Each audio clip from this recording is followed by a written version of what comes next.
my temporary office, listening to my parents' dinner party chatter drift upstairs. For the past year, I'd lived at home while building my software company, enduring their constant reminders about real careers and proper jobs. Still playing with her computer games, my mother's voice carried up. 28 years old and living at home. At least Sarah's sister has a proper corporate position. If they only knew that my computer games had just revolutionized artificial intelligence. The acquisition papers were being finalized tonight. Pass the salt, dear, my father called to me. They'd insisted I help serve dinner to their business associates, a reminder of my unsuccessful status. I carried the salt shaker down, catching snippets of conversation about stock portfolios and corporate success. My sister Amanda sat smugly in her investment banker suit, fresh from another important merger. Sarah's just finding herself, my mother explained to their guests. Though we've tried to guide her towards suitable employment. I kept my expression neutral, remembering their reaction when I'd turned down a prestigious consulting position to start my company. They'd called it career suicide. I called it vision. My phone buzzed silently in my pocket. Another update from my lawyers about the acquisition. Everything was proceeding perfectly. Remember when she thought she could compete with Silicon Valley? Amanda smirked to her banker colleagues. As if some bedroom coder could create real technology. My phone vibrated again. Final contracts ready. Acquisition price confirmed at $13.8 billion. Through the dining room window, I could see news vans beginning to gather at the end of our street. They were early. The announcement wasn't scheduled until tomorrow. At least let us set you up with some interviews, my father tried again. Johnson & Williams is always looking for junior analysts. I smiled slightly, serving dessert. My software had just made Johnson & Williams' entire trading system obsolete. Marcus, my lead developer, texted, "Tech blogs getting wind of the deal. Should break tonight." Such potential wasted, my mother sighed to her friend. We even offered to pay for business school. I gathered empty plates, remembering how they'd dismissed my early code as meaningless programming. Now that code was worth billions. Sarah, Amanda called out imperiously, fetch my portfolio from the study. I want to show everyone my latest investment success. I headed to the study, passing the family photos that charted my decline from promising student to unemployed programmer. Tomorrow those same photos would be worth a fortune to the media. My phone lit up with another message. Forbes cover story ready. The bedroom billionaire, how a home coder revolutionized AI. Perfect timing. In less than 12 hours, they'd learn what their unemployed daughter had really built in that upstairs bedroom. Still dreaming about tech success? Amanda asked as I handed her the portfolio. You know, my firm could use a junior data entry clerk. If she only knew that her firm had been desperately trying to buy my software for months. The dinner party continued, each guest taking turns offering career advice to the poor dear, still living at home. None of them noticed the increasing number of news vans, or the way my phone kept silently buzzing with updates. Tomorrow, they'd understand exactly what I'd been building while they thought I was just playing with computers. Let them enjoy their corporate success stories for one more night. Tomorrow everything changes. The evening wore on and I continued my dutiful daughter role, serving coffee and nodding politely at their career suggestions. Each condescending comment just made tomorrow's revelation sweeter. My final text of the night, all systems go. Tomorrow you become the world's youngest self-made female tech billionaire. I smiled, gathering the last of the coffee cups. Sometimes the best success stories are written in the rooms where nobody expects anything to happen. And tomorrow my childhood bedroom would become the birthplace of a tech revolution that none of them saw coming.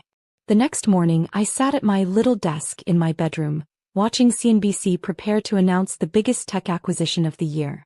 My parents were having breakfast downstairs, still discussing potential job opportunities for their struggling daughter. Sarah, my mother called up, come down and look at these entry-level positions I found. In a minute, I replied, adjusting my webcam for the live global broadcast scheduled to start in exactly 15 minutes. My phone buzzed continuously with messages from tech journalists, industry leaders and eager investors. The news vans outside had multiplied, though my parents somehow hadn't noticed them yet. Breaking news coming up, the TV announcer downstairs declared. Tech giant Megasoft set to announce largest acquisition in company's history. I changed into my CO attire, carefully hidden in my old high school closet, as my parents continued their breakfast, oblivious to what was about to unfold. "Sarah," my father called. "Amanda's coming over to help you with your resume." "Perfect timing," I whispered, checking my appearance one final time. My sister should arrive just in time for the announcement. The doorbell rang. Amanda's voice carried upstairs. "Where's the future data entry clerk? I have some excellent starter positions to discuss." My phone lit up. "Live in 5 minutes. All networks standing by." I descended the stairs just as CNBC's breaking news alert filled our living room TV screen. "Turn it up," I suggested calmly. "You might find this interesting." "Why?" Amanda smirked. "More tech companies you wish you worked for?" The anchor appeared.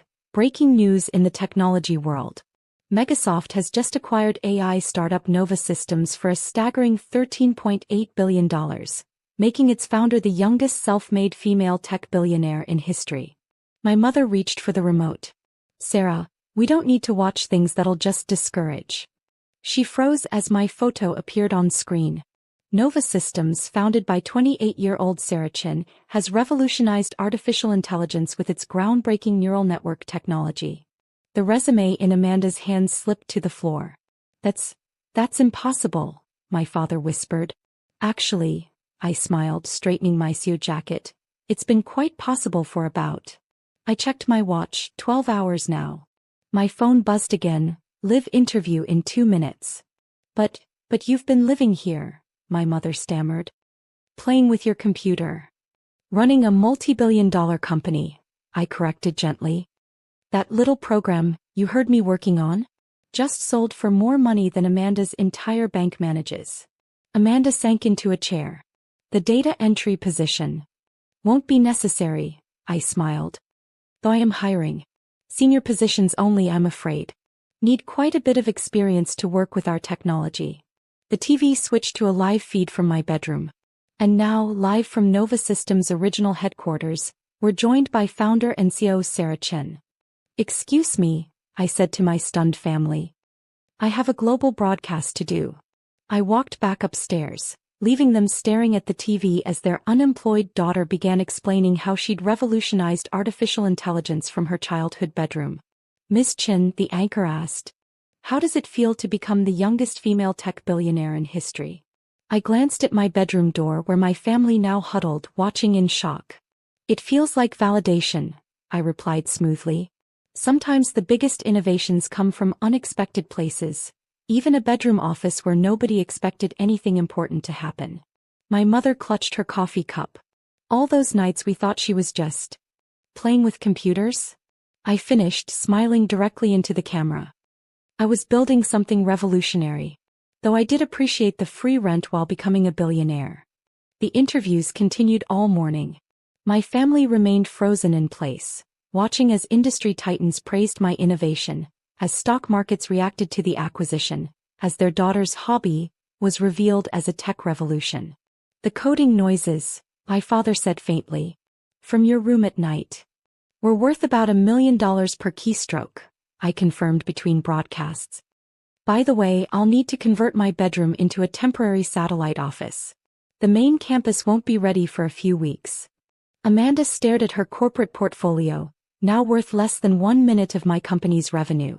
"The job suggestions," she whispered, "were very thoughtful," I assured her. "Though I think I'll stick with running my own company. The benefits are better." My phone buzzed again. Time magazine cover confirmed, "The bedroom billionaire."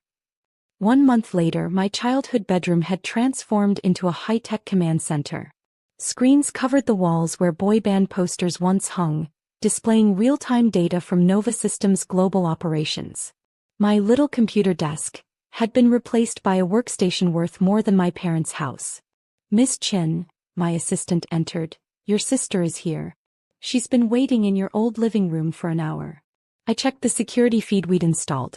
Amanda sat stiffly on the family couch, her once proud investment banker suit looking somehow less impressive now.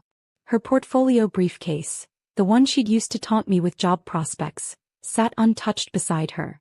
Give her another 10 minutes, I said, reviewing acquisition offers from other tech giants. Let her remember all the times she made me wait while she explained real careers to me. When she was finally shown up, she found me conducting a virtual board meeting with tech leaders across 3 continents. Just a moment, I told her, finalizing a billion-dollar partnership. Global operations don't pause for family visits anymore.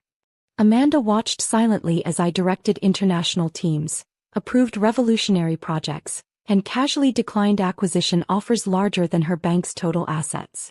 Sarah, she started, then stopped, taking in the transformed space.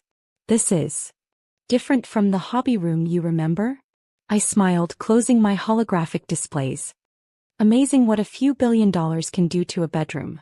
Mom and Dad, she began, are adjusting, I finished. Though Dad's still having trouble with the news vans outside, and Mom can't quite handle the Forbes reporters calling for interviews. My phone buzzed continuously, tech CEOs seeking partnerships, investors begging for meetings, universities requesting speeches. Your banking position, I mentioned casually. How's that going? She flushed. We actually lost some major clients. They switched their accounts to companies using your AI system. Ah yes, I nodded. The technology you suggested I forget about in favor of data entry work. Funny how things turn out. My assistant appeared with more updates. Google CEO is holding for you. And MIT wants to name their new AI center after you. Schedule both, I replied. And please bring up the family investment portfolio. Amanda's eyes widened as she saw her impressive corporate success dwarfed by my company's morning fluctuations. That entry-level position you offered, I smiled slightly. What was the salary again? 40,000, she whispered. Interesting, I said, pulling up my company's value. That's what Nova Systems makes every 30 seconds. The screens showed our global impact. AI changing industries, technology reshaping the future. The resume you brought me, I asked. Still have it. She nodded. Frame it. It'll be worth something. The last job I never applied for. My phone buzzed. Time magazine, how a bedroom coder changed the world. Mom's dinner parties, Amanda whispered. Different now, I said. Funny how her friends all remember supporting my hobby. Our house had changed too, security systems, satellites, tech hubs. A suburban home turned into headquarters. The new campus, she began. Opens next month, I said. But I'll keep this room. Every giant company should remember where it began. My assistant entered. Your UN AI presentation is ready. Thanks. Also, show my sister our developer salaries. Amanda's face dropped. Junior coders here earned more than her senior banking job. The family Christmas card, she muttered. Will be fun, I smiled. The unemployed daughter seems to have found work. She turned to leave. I pulled up our newest innovation, something bigger than today's success. Amanda, I said, next time you give career advice, make sure you know the career first. After she left, I focused back on running a tech empire, from the same bedroom they once mocked. My phone lit again. Nova Systems valued at $50 billion. Bedroom startup becomes tech giant. I smiled, remembering their words. Get a